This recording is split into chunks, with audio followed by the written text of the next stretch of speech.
Hello friend, welcome my YouTube channel gun point पे knowledge.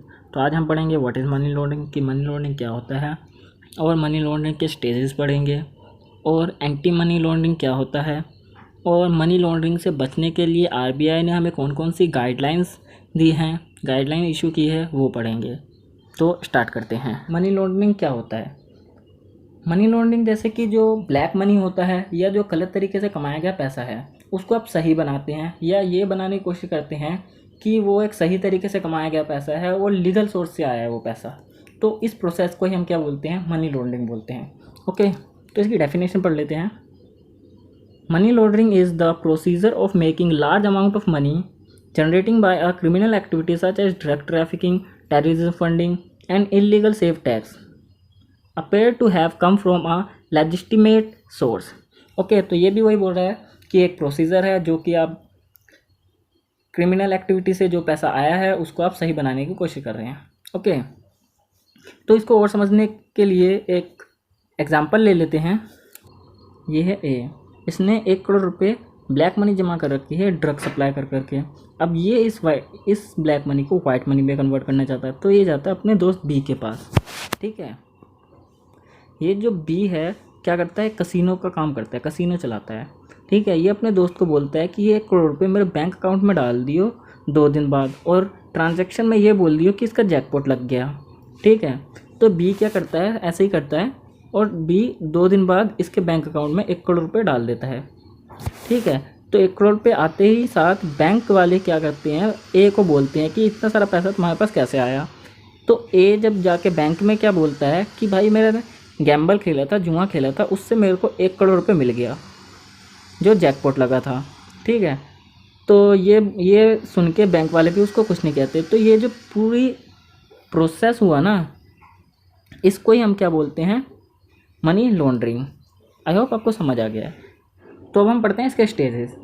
There are 3 stage of money laundering. ठीक है, 3 stage होते हैं। Placement हो गया, लेयरिंग हो गया, इंटीग्रेशन हो गया। तो प्लेसमेंट में क्या होता है कि हम अपने ब्लैक मनी को फाइनेंशियल सिस्टम में डालते हैं। अच्छा, अगर एकदम से अपना ढेर सारा पैसा किसी एक ही फाइनेंशियल इंस्टीट्यूट में डाल देंगे तो हम पकड़े जाएंगे। तो हम क्या करते हैं? अलग अलग बंदों से अलग अलग फाइनेंशियल इंस्टीट्यूशंस में पैसा प्लेस करवाते हैं। कैसे? देखो, जैसे हमारे पास 1 करोड़ रुपया है, अपने 10 से 15 लोगों को दे दिया और उन्हें बोला कि भाई आप, किसी को बोला इक्विटी शेयर खरीद लो, किसी को बोला डिवेंचर खरीद लो, बॉन्ड्स खरीद लो, और कई लोग बैंक में अपना पैसा डिपॉजिट कर देंगे। ठीक है, तो इस तरीके से क्या करते हैं? हम अपना पैसा प्लेस कर देते हैं। ठीक है, प्लेसमेंट में इस तरीके से हम अपना पैसा प्लेस करवा देते हैं। तो पढ़ लेते हैं इसमें क्या है। Placement is the first stage of a money laundering. At this stage that money that have come from a illegal activity is enter into a legitimate financial system. ठीक है, तो इसमें भी वही बोल रहा है कि हम फाइनेंस सिस्टम में प्लेस करवा देते हैं अपना पैसा। तो सेकंड पॉइंट है लेयरिंग। तो लेयरिंग में क्या होता है? लेयरिंग में मनी की मूवमेंट होती है इस इंटेंशन से कि ये मिक्स हो जाए लेजिटिमेट फंड के साथ, और ये ट्रांजैक्शंस या मूवमेंट इतनी ज़्यादा होती है कि पता ही नहीं लग पाता कि फर्स्ट ट्रांजैक्शन या ओरिजिन ऑफ ट्रांजैक्शन कौन सी है। और इसमें इंटरनेशनल और डोमेस्टिक दोनों तरीके की ट्रांजैक्शन की जाती है और अलग अलग बैंकों से की जाती है। तो इसमें ना बहुत ज़्यादा ट्रांजैक्शन होने के कारण बैंकर या बैंक्स पता ही नहीं लगा पाते कि फर्स्ट ट्रांजैक्शन कहाँ से निकली है। ओके, और कुछ मनी लैंडर्स प्रॉपर्टी को बाय और रीसेल करते हैं इस पे लेयर करने के मतलब लेयरिंग करने के लिए। ठीक है, तो इसकी डेफिनेशन देख लेते हैं। State 2, money laundering is a movement of money with the intent to mix it with the legitimate fund and hide the dirty money illegal origin. Commonly, a money launderer will go about a layering by transferring fund both domestic and international through various bank accounts. Additionally, a money launderer may also conduct layering by buying and reselling assets such as a property and other high value goods. Okay, तो अब तीसरा देख लेते हैं। तो third point देख लेते हैं। थर्ड पॉइंट क्या है? इंटीग्रेशन। तो इंटीग्रेशन में क्या होता है? जब हम ऊपर के दोनों स्टेजेस कंप्लीट कर लेते हैं ना, जैसे पहला प्लेसमेंट कर लिया, मतलब पैसों को फाइनेंशियल इंस्टीट्यूट में प्लेस कर दिया। सेकंड लेयरिंग, कि पैसों को जो ब्लैक मनी थे उनके ऊपर लेयरिंग चढ़ा दी। मतलब कहने का सीधा मतलब ये है कि जब हम पैसों को पूरी तरीके से क्लीन कर देते हैं तो ये पैसा फिर उन लोगों के पास चला जाता है जिसका ये पैसा है। ओके, जो एक्चुअल में मनी लॉन्डर हैं उनके पास ये पैसा चला जाता है। तो आज एक बार डेफिनेशन पढ़ लेते हैं इसकी। Integration, once the above stage is complete the money is consider clean, therefore the money is return to money launder from a seemingly legitimate source. Okay, तो ये भी वही बोल रहा है कि जब पैसा साफ हो जाता है, मतलब ऊपर के दोनों स्टेज कंप्लीट हो जाती है, तब वो मनी लॉन्डर के पास पहुंचा दिया जाता है। तो गाइस अब हम अगला टॉपिक कर लेते हैं, एंटी मनी लॉन्ड्रिंग। तो एंटी मनी लॉन्ड्रिंग क्या है? एंटी मनी लॉन्ड्रिंग सीधे शब्दों में बोले तो वो प्रोसीजर है, रूल एंड रेगुलेशन है, लॉ है, नियम कानून है जो कि बनाए गए हैं मनी लॉन्ड्रिंग को रोकने के लिए। ठीक है, इसी को हम क्या बोलते हैं? Anti money laundering. ओके, तो एक बार डेफिनेशन पढ़ लेते हैं। In simple term, anti money laundering और AML are the regulation and procedure that design to prevent a money laundering. Okay, आगे पढ़ लेते हैं। The increasing success anti-money laundering has been a help at a green root live by the growing the credit card and increasing the cashless society we live in now। इधर anti का आएगा, okay, ANTI। तो ये क्या बोल रहा है कि जो हम इंक्रीजिंग सक्सेस है एंटी मनी लॉन्ड्रिंग की, वो हेल्प कर रही है ग्रीन रूट्स में। और किसकी वजह से कर रही है हेल्प? क्रेडिट कार्ड्स की वजह से और इंक्रीजिंग कैशलेस सोसाइटी की वजह से, जहाँ पे हम रह रहे हैं उससे एंटी मनी लॉन्ड्रिंग में सक्सेस हो रही है। ओके, तो आगे बढ़ लेते हैं। तो नेक्स्ट पॉइंट देख लेते हैं। नेक्स्ट पॉइंट क्या है? The basic principle suggested to following policy in order to cure money laundering. तो मनी लॉन्ड्रिंग से बचने के लिए कुछ बेसिक प्रिंसिपल्स दिए गए हैं, तो वो पढ़ लेते हैं हम। पहला है कस्टमर आइडेंटिफिकेशन। तो RBI ने KYC इंट्रोड्यूस करवाई है जिससे कि बैंक्स अपने कस्टमर के बारे में इंफॉर्मेशन ले सके, पता कर सके और आइडेंटिफाई कर सके कि उनका कस्टमर जेन्युइन है या नहीं। ओके, और ये उन बैंक्स को ये भी चेक करना चाहिए कि जो उनके द्वारा दी गई इंफॉर्मेशन प्रोवाइड कराई गई हैं वो सही हैं या गलत हैं। ओके, तो इसलिए ये पॉइंट, मतलब बेसिक प्रिंसिपल्स में पहला पॉइंट ये है कस्टमर आइडेंटिफिकेशन, कि अपने कस्टमर को पता करो। तो पढ़ लेते हैं। RBI introduce the KYC compliance to make a sensible plan for a true identification of client and relate measures to check the bona fide information provided by the customer। Okay, तो second है compliance with law. Compliance मतलब चलाना या चलना। Okay, मतलब law के साथ चलना। तो इसमें क्या बोला जा रहा है? जो फाइनेंशियल ट्रांजैक्शन से रिलेटेड जो भी रूल्स हैं ना, उसे स्ट्रिक्टली फॉलो करना चाहिए। और बैंक को अगर ज़रा सा भी लगता है कुछ सस्पिशियस है या कोई पर्सन या कंपनी अगर मनी लॉन्ड्रिंग करने की कोशिश कर रही है, तो बैंक को अपनी फाइनेंशियल सर्विसेज को उधर ही रोक देना चाहिए।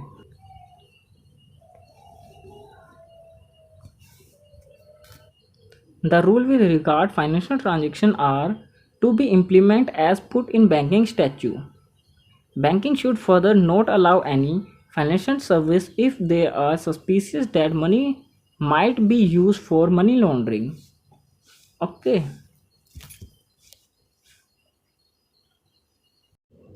तो थर्ड पॉइंट देख लेते हैं, corporate with law and enforcement agencies. तो वैसे इसमें क्या होता है कि बैंक को जुड़े रहना पड़ता है एनफोर्समेंट अथॉरिटी के साथ। ठीक है, और उनको मतलब कस्टमर की प्राइवेसी को मेंटेन करके रखना होता है। गैस ये पॉइंट ज़्यादा से ज़्यादा खास नहीं लगा, मेरे को पता भी नहीं चला इसमें क्या बोलना चाहता है। तो नेक्स्ट पढ़ लेते हैं KYC और अदर गाइडेंस। गैस ये वाले पॉइंट्स काफ़ी ज़्यादा इंपॉर्टेंट है, इसको बिल्कुल भी मिस मत कीजिएगा। ओके, तो पढ़ लेते हैं।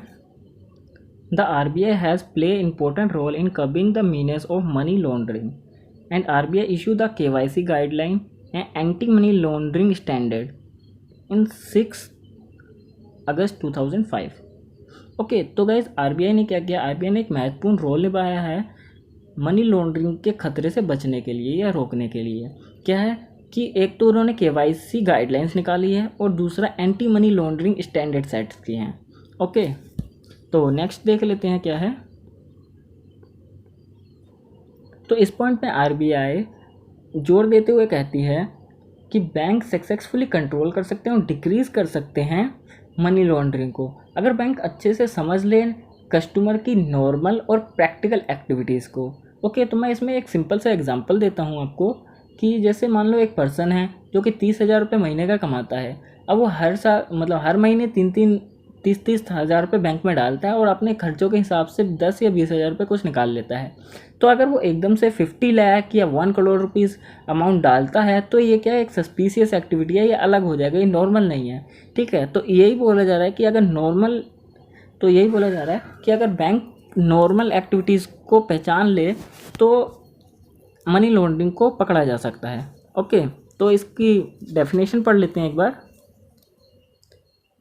The RBI has stressed that bank can successfully control and decrease their risks only if they have understanding the normal and practical activity of the customer, so that they have mean spotting transaction that fall outside the standard of model. Okay, जो मतलब अगर बहुत ज़्यादा amount करते हैं तो वो क्या वो स्टैंडर्ड से बाहर चले जाती है, वो एक्टिविटी स्टैंडर्ड से बाहर हो जाएगी। तो अब थर्ड पॉइंट देख लेते हैं क्या कहता है।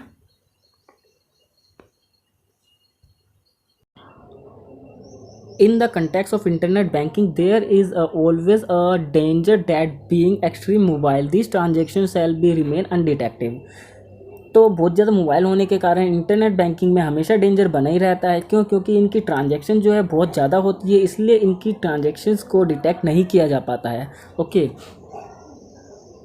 There bye such banks has been asked to open account only often proper physical introduction and evidence of the customer. तो इसलिए बैंकों को क्या बोला जाता है कि आप प्रॉपर इंट्रोडक्शन से और एविडेंस से किसी भी अकाउंट कोई भी अकाउंट खोलो, किसी भी कस्टमर का अकाउंट खोलो। ओके, तो देखते हैं।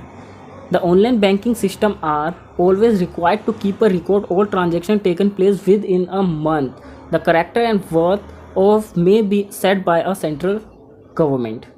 तो इसमें क्या बोला जा रहा है कि जो बैंकिंग सिस्टम में बैंकिंग सिस्टम में आपको सारी ट्रांजेक्शन को रिकॉर्ड करके रखना पड़ेगा। ठीक है, रिकॉर्ड करके रखना पड़ेगा हर महीने के हिसाब से, मतलब ट्रांजेक्शन को रिकॉर्ड करके रखना पड़ेगा। और ये ट्रांजेक्शन कौन सी होगी, इसके कैरेक्टर और कितने अमाउंट की होंगी, ये सेट कर रखा है सेंट्रल गवर्नमेंट ने।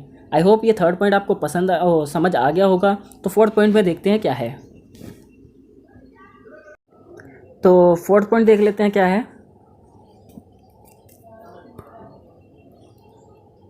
As per standard, bank must outline their KYC policies spotting on following 4 key of fundamental। मतलब KYC के लिए मतलब जो पॉलिसीज़ हैं जिसमें 4 कीज़ हैं।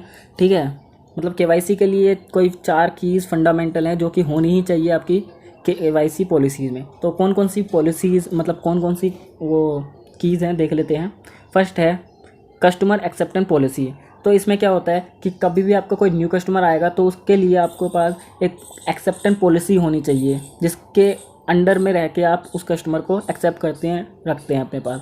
सेकंड है कस्टमर आइडेंटिफिकेशन प्रोसीजर, कि कस्टमर की पहचान की जाए कि वो सही है, गलत है, इलीगल है, आतंकवादी है, इंडिया का है या कहीं और का है। मतलब इन सब चीज़ों को आधार कार्ड वगैरह, पैन कार्ड वगैरह सब कुछ देखते हुए उसकी आइडेंटिफिकेशन की जाए, ऐसे प्रोसीजर होना चाहिए।